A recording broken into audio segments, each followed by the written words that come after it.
Në vend të bankës shkollore, sot egzoni 16 vjeç nga Kumanova kaloi ditën në për spital dhe stacion policor. 6 persona ende të panjohur për policin e rahën egzonin, duke shkaktuar lëndime në fytyr, duar dhe shpinë. Për egzonin, ky është incidenti i parë që përjeton, edhe pse ka 2 vjet që udhton në të njëjtin relacion me autobus. Të zhripon të shkollavat, për në jarë, më kanë sëllmu 6 vajtë,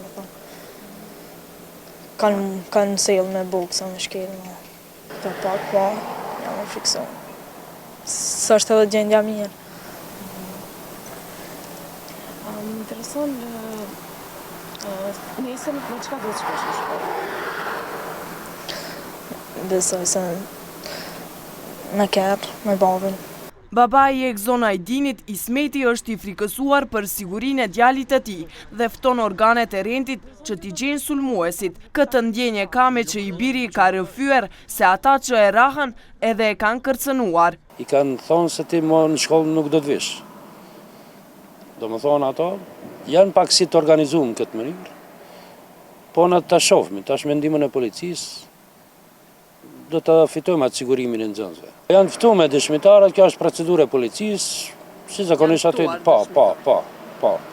Janë ftuar. Ato që e kanë kryer veprën?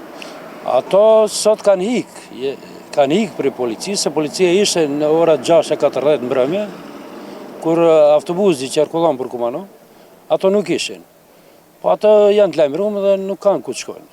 Ministria e Punëve të Brendshme konfirmon rastin e sulmit dhe se po heton ngjarjen ku pësoi lëndime djaloshi.